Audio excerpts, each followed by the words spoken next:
important decision and asking 10 people what you should do. One tells you to move forward, another tells you to wait, another says it is too risky, another says you should take an entirely different path, another tells you to follow your instincts. Soon you are carrying 10 different psychological worlds inside your mind. Instead of becoming wiser, you become confused. You begin looking for permission rather than understanding. The strongest thinkers do not refuse advice. They know how to use it. They collect perspectives, examine evidence, question assumptions, and then return to their own judgment. They understand that advice is data, not destiny.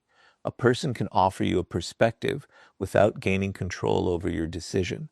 You can say, I understand why you see it that way, while still choosing another path. Respecting someone's opinion does not require surrendering your independence. This becomes particularly important when the advice concerns your identity. People close to you may tell you what you are capable of, what kind of career suits you, what kind of person you should become, or what kind of life is realistic. But if you constantly accept their definitions, you eventually become a collection of other people's expectations. Your life starts being designed by committee. You may appear safe and approved from the outside while feeling increasingly disconnected from yourself. The solution is not to become rebellious for the sake of rebellion. Rejecting every piece of advice is just as foolish as accepting every piece of advice. Wisdom exists between those extremes. Listen deeply, ask questions, look for evidence, consider the experience of the person speaking. Ask whether they understand the problem, whether they have achieved something similar, whether their advice is based on facts or fear, and whether their interests are aligned with yours. Then decide. Your closest relationships should provide perspective, not replace your judgment. The people who genuinely care about you should be able to express concern without demanding obedience. And you should be mature enough to hear uncomfortable truths without immediately becoming defensive. Sometimes the people close to you will see something you cannot see. Their criticism may expose a weakness, a blind spot, or a danger you overlooked. That is why you listen. But after listening, you must think, because closeness gives someone access to your life, not ownership of your decisions. People often assume that the people closest to them want the best for them, and in many cases they genuinely do. But good intentions do not automatically produce good advice. A person can love you and still project their fears onto your decisions. They can want to protect you while unknowingly encouraging you to remain small. They can tell you to avoid a risk because they once experienced failure, even though your circumstances are completely different. This is one of the hidden dangers of listening to everyone close to you. Sometimes you are not receiving guidance based on your future. You are receiving someone else's interpretation of their past. Fear is especially powerful because it rarely introduces itself as fear. It often disguises itself as wisdom. Someone may say, I'm only being realistic, when what they really mean is, I cannot imagine myself taking that risk. Someone may tell you that your ambition is too extreme because they have never wanted anything badly enough to pursue it. Someone may advise you to stay where you are because stability feels safer to them. Their words may sound reasonable, but you must learn to examine the psychological source behind them. Consider the person who constantly tells you to choose the safest path. Perhaps they genuinely believe security is the foundation of a good life. There is nothing wrong with that philosophy if it belongs to them. But the danger begins when their definition of security becomes the rule for your life. You may have different ambitions, different tolerance for risk, and a completely different vision of what fulfillment means. If you allow their fears to become your boundaries, you may eventually live a life that feels safe but does not belong to you. This happens frequently within families. Parents may discourage a child's ambition because they remember how difficult life can be. Their concern may come from love. They may have struggled financially, experienced disappointment, or watched people fail. Naturally, they want to protect someone they care about from suffering. But protection can become limitation when fear is mistaken for truth. Their experience deserves respect, but it should not automatically become the blueprint for your future. Friends can do something similar. When you begin changing, your transformation can make people uncomfortable. If they have known you for years, they may have developed a fixed image of who you are. You were the quiet one, the reckless one, the person who never took risks, or the person who always needed advice. When you suddenly become disciplined, ambitious, private, or focused, the old relationship begins to shift. They may say, "You've changed," as though change itself were evidence that something is wrong, but sometimes changing is exactly what growth requires. You must learn to recognize the difference between someone warning you because they genuinely see a danger and someone discouraging you because your evolution makes them uncomfortable. The difference is not always obvious. That is why you should never react emotionally to either praise or criticism. Listen, observe, ask questions. What exactly are they warning you about? What evidence supports their concern? Have they experienced something relevant? Are they offering practical information or simply predicting disaster? Are they protecting you from a real danger or protecting their own idea of who you should remain? This is where psychological independence becomes essential. You should be able to hear someone say, "I don't think you should do this," without immediately feeling that you must obey or rebel. Both reactions are forms of dependence. Blind obedience gives them control. Automatic rebellion gives them influence too, because you are still allowing their opinion to determine your behavior. The stronger response is to evaluate the information independently. Imagine someone close to you telling you that a new opportunity will fail. Instead of becoming defensive, ask them why. Perhaps they identify a financial risk you overlooked. Perhaps they know something about the situation that you did not consider. If their argument contains valuable information, use it. But if their conclusion is simply based on their own fear of uncertainty, recognize that as well. You can take the lesson without accepting the limitation. This is one of the most important skills in strategic thinking, separating the message from the messenger. Do not accept advice merely because you love the person giving it, but do not reject advice merely because it makes you uncomfortable. Judge the advice on its substance. The person's relationship to you should influence how carefully you listen, but it should not determine whether the advice is correct. There is also the danger of projection through comparison. Someone close to you may have failed at something and therefore assume you will fail too. They may say, "I tried that once and it didn't work." But their failure is evidence about their circumstances, not a prophecy about yours. Perhaps they lacked preparation. Perhaps their timing was wrong. Perhaps they made mistakes that you can avoid. Their experience can become useful information without becoming your destiny. Likewise, jealousy can sometimes hide behind concern. Not every warning comes from jealousy, and it would be foolish to assume bad intentions without evidence. But when someone consistently discourages your progress, minimizes your achievements, or becomes uncomfortable whenever you move beyond their expectations, you should pay attention to the pattern. Genuine friends can celebrate your growth even when your growth changes your relationship. People who need you to remain small may call their discomfort advice. The answer is not to become suspicious of everyone. That would simply create another form of isolation. The answer is discernment. Learn who has demonstrated sound judgment. Learn who speaks from experience. Learn who tells you uncomfortable truths when you need them. Learn who supports your growth without demanding control over your choices. These are the voices worth listening to. Most importantly, remember that someone can love you and still be wrong about your future. Their fear may be sincere. Their concern may be genuine. Their intentions may be honorable, but your life remains your responsibility. Listen to the people close to you.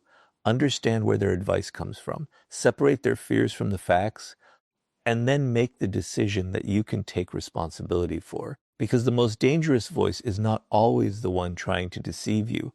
It can be the loving voice that unintentionally teaches you to fear the life you were meant to build. There is a point at which listening stops making you wiser and starts making you weaker. At first, asking others for their opinions feels intelligent. You want more perspectives, more information, more certainty. So you ask a friend, then a family member, then a colleague, then another person you trust. Each voice gives you something different, and eventually you believe that collecting more opinions will help you make the perfect decision. But the opposite can happen. The more voices you allow into your mind, the harder it becomes to hear your own judgment. This is one of the hidden dangers of listening to everyone close to you. The problem is not that every opinion is wrong. The problem is that too many opinions can create internal conflict. One person tells you to move forward, another tells you to wait, someone else warns you about the risks, another tells you that you are thinking too small. You begin moving between their perspectives, searching for the one answer that will remove all uncertainty. But life rarely gives you that kind of certainty. Eventually, someone must decide.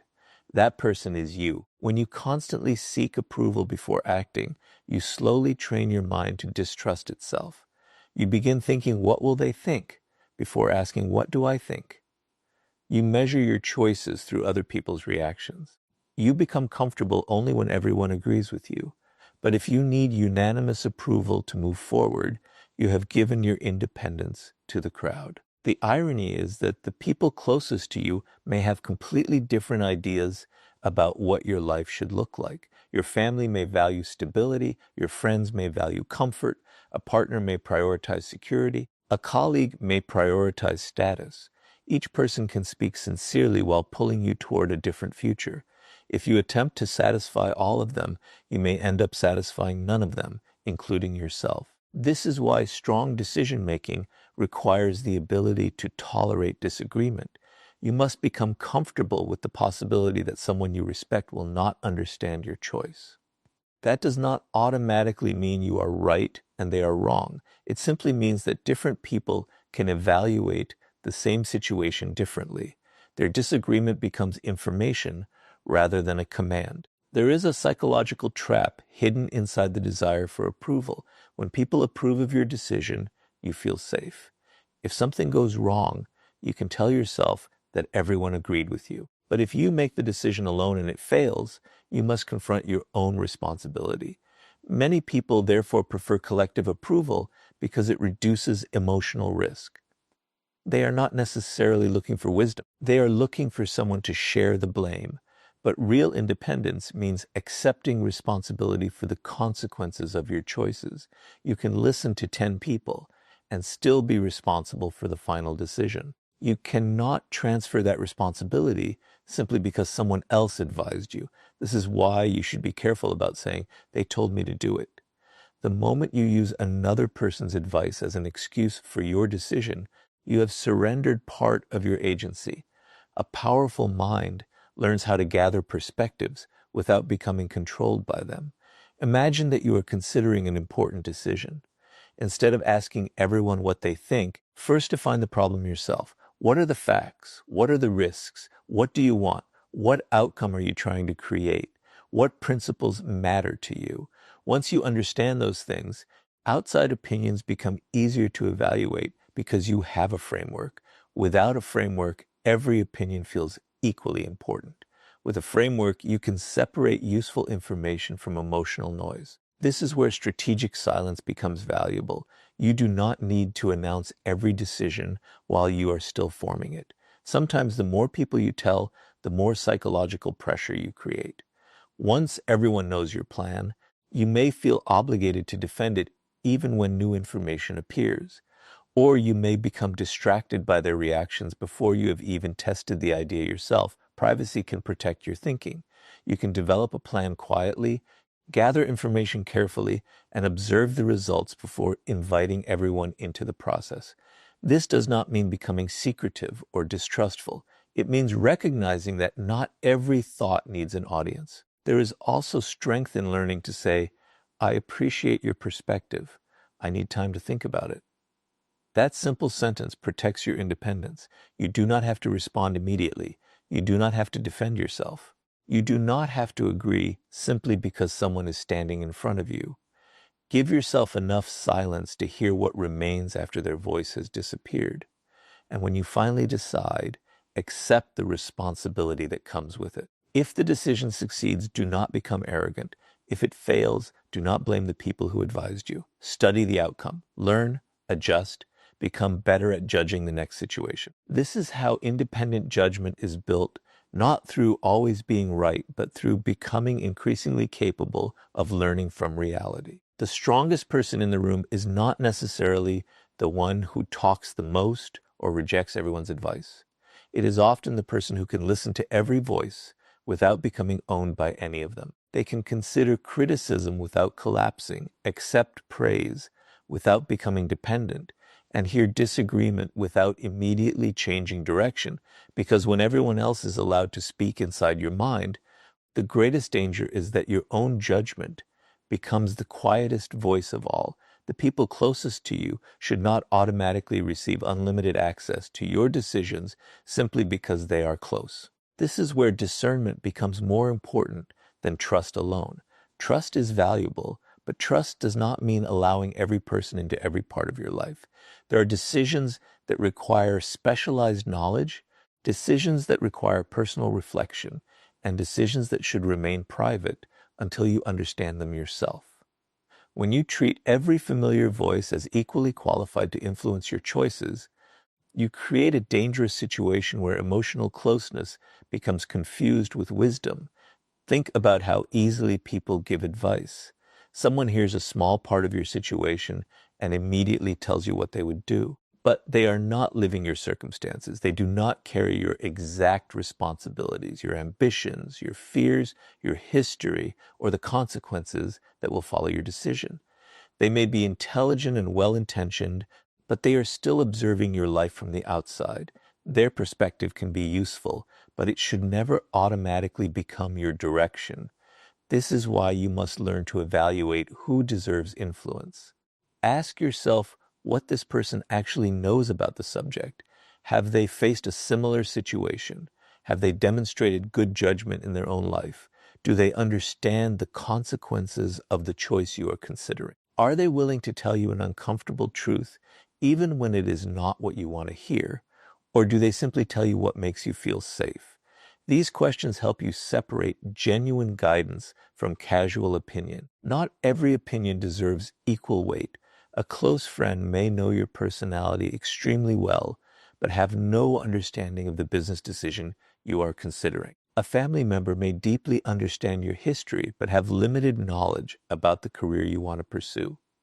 A partner may understand your emotional world, but still have personal fears that influence how they view your future. Their closeness gives their words emotional importance, but emotional importance and practical authority are not the same thing.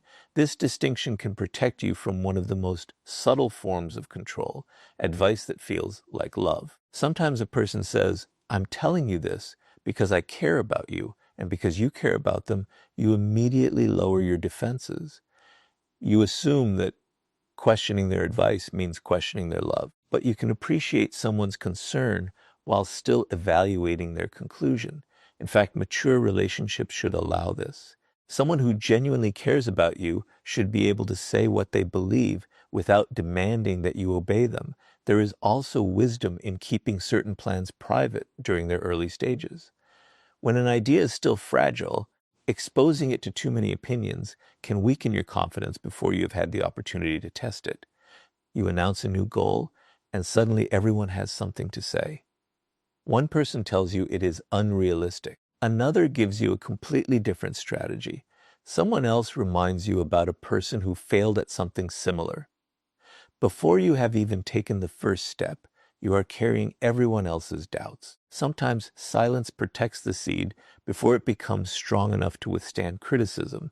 This does not mean hiding everything from everyone. Isolation is not independence. There are people whose perspective can save you from serious mistakes. The point is to become selective. Choose a small number of people whose judgment has been tested by reality. Look for people who do not simply flatter you and do not automatically discourage you. Look for people who can challenge your assumptions while still respecting your autonomy. The quality of advice matters more than the quantity of advice. If 5 people tell you something and none of them understand the situation, their agreement does not magically create wisdom.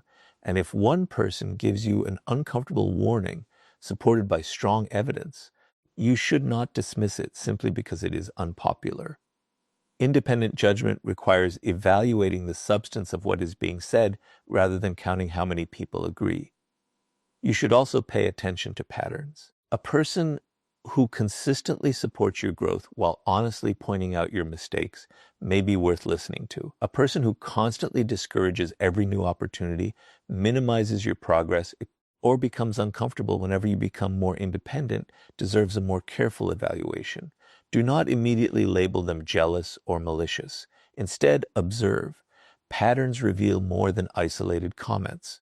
Your boundaries should apply to information as well as behavior. You do not owe everyone an explanation for every decision.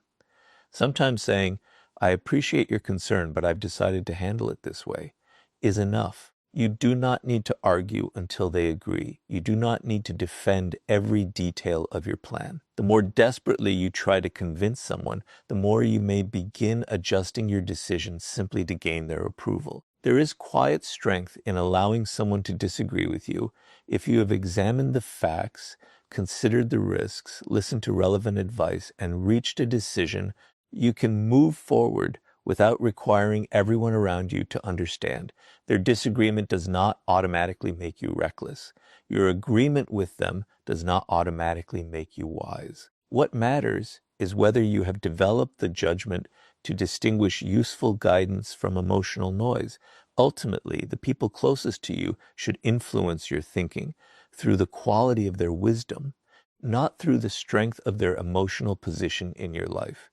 Keep your heart open, but keep your judgment awake, because closeness may earn someone a place in your life, but only wisdom should earn them a place in your decisions. Listening is a form of intelligence, but surrendering your judgment is a form of weakness. The difference between the two is subtle, and many people never learn it. They hear someone they respect speak with confidence, and they immediately assume that confidence means correctness. They hear criticism from someone close and mistake emotional intensity for truth. They receive advice from someone they love and feel obligated to follow it. But mature judgment requires something more difficult, the ability to listen deeply without becoming controlled by what you hear. You do not need to reject advice in order to remain independent. In fact, rejecting every opinion is simply another form of emotional dependence, because you are allowing other people's words to determine your behavior in reverse. If someone tells you to go left and you automatically go right just to prove that they cannot control you, they are still influencing you. True independence means that you can hear the opinion, examine it, and then choose your direction according to your own judgment. This begins with emotional separation. When someone close to you criticizes your decision, your first reaction may be defensive. You may feel misunderstood. You may want to explain every detail, prove your intelligence, or convince them that you are right. But emotional reactions make it harder to evaluate information objectively. Instead, create a pause. Listen to the criticism completely. Ask yourself what part of this might be useful and what part might simply reflect their fears or assumptions. You do not have to accept the entire message or reject it entirely.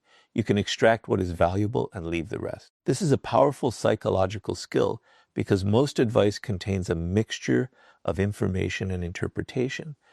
Someone might correctly identify a risk, but incorrectly conclude that you should abandon your goal. Someone might understand your weakness, but misunderstand your ability to overcome it. Someone might notice a genuine problem while exaggerating its consequences. If you learn to separate observation from conclusion, you become much harder to control. Suppose someone tells you, you should not take this opportunity because you could fail. The possibility of failure is real. But the conclusion that you should therefore avoid the opportunity is not automatically true. You can acknowledge the risk while asking better questions. How likely is the failure? What can you do to reduce the risk? What would you learn if it happened? What would you gain if the opportunity succeeded? Suddenly, the conversation changes from emotional fear to rational evaluation. This is how you listen without surrendering yourself. Another important principle is learning to speak less about your decisions. You do not need to announce every plan, every doubt, and every ambition to everyone around you. The more you reveal while an idea is still forming, the more opportunities others have to influence it before you understand it yourself. Sometimes your silence is not secrecy. It is protection for your concentration. People often want explanations because explanations give them opportunities to argue. If you tell someone every reason behind your decision, they can challenge every reason. Soon you are no longer making a decision. You are defending one. There is a difference between communicating with people who genuinely need to understand your choice and constantly seeking permission from people who simply want to approve or reject it. You can be respectful without becoming submissive. You can say, "I understand your concern," without saying, "Therefore, I will do what you want." You can say, "I appreciate your perspective," without surrendering your conclusion. These small distinctions create emotional independence. You should also become comfortable with silence after receiving advice. Do not feel pressured to answer immediately. Some of the most important decisions become clearer after the emotional noise has disappeared. Walk away from the conversation. Think alone. Write down the facts. Consider the consequences. Ask yourself what you would choose if nobody knew about the decision and nobody could praise or criticize you afterward. That question can reveal how much of your choice is genuinely yours. There is another test. Imagine that the person giving you advice suddenly disappeared from the situation. Would you still believe their argument? If the answer is no, perhaps you were responding to their authority rather than the substance of their reasoning. This is especially important when the person is someone you deeply respect. Respect should make you listen more carefully, not think less critically. And remember that independence does not mean believing yourself to be infallible. You will make mistakes. Sometimes someone close to you will be right. Sometimes their warning will save you from a serious error. Your strength is not in always proving them wrong. Your strength is in being willing to recognize when they are right without becoming dependent on them. A mature person can say, "You were right about that," without feeling diminished. They can also say, "I understand your perspective, but I have chosen differently," without feeling guilty. Both responses require confidence. The ultimate goal is not to build a wall between yourself and the people you love. It is to build a filter between their voices in your decisions. Let wisdom enter. Let useful criticism enter. Let honest concern enter. But do not allow fear, pressure, guilt, jealousy, or emotional dependency to enter unnoticed. Listen to everyone if you must, but never give everyone the authority to decide who you become. The final lesson is not to stop listening to the people around you. It is to become the final authority over your own life. There is a difference between independence and isolation, just as there is a difference between confidence and arrogance. You do not become powerful by shutting everyone out and assuming that nobody knows anything you do not know. You become powerful when you can hear different perspectives, examine them without emotional dependence, and still make your own decision. The people around you can offer information, warnings, experience, and insight, but none of them can live your consequences for you. At the end of every important decision, the responsibility returns to you. This is where personal responsibility becomes the foundation of psychological strength. If you constantly blame other people for your choices, you remain dependent on them even after the decision has been made. You say, "I did it because my family told me to," or "my friends convinced me," or "someone I trusted said it was the right thing." But if the decision affects your life, you cannot transfer ownership of it to someone else. You listened, you considered, and you acted. Therefore, you must accept the consequences. This mindset may feel heavier at first, but it ultimately gives you freedom because you realize that your life is yours to direct. The strongest person is not the one who never receives advice. It is the person who knows how to transform advice into judgment. Imagine receiving 5 different opinions about the same decision. Instead of asking which person should you obey, ask what each opinion teaches you. One person may reveal a risk, another may reveal an opportunity, another may expose a weakness in your plan, another may simply reveal their own fear. When you stop treating opinions as commands and start treating them as information, you become far more difficult to manipulate. You also become less emotionally dependent on approval. This matters because approval can become a subtle addiction. You make a decision, then immediately look toward the people around you to see whether they approve. If they praise you, you feel confident. If they criticize you, your confidence disappears. Your emotional state becomes controlled by reactions that you cannot predict. But when your confidence is based on your own understanding of your values and goals, outside approval becomes pleasant rather than necessary. This does not mean ignoring criticism. In fact, one of the greatest signs of maturity is the ability to accept criticism without allowing it to destroy your identity. Sometimes someone close to you will identify a weakness that you desperately need to see. Sometimes the person you disagree with will be the person who saves you from making a serious mistake. If you are too proud to listen, you become just as dangerous to yourself as someone who listens to everyone blindly. The goal is not to protect your ego. The goal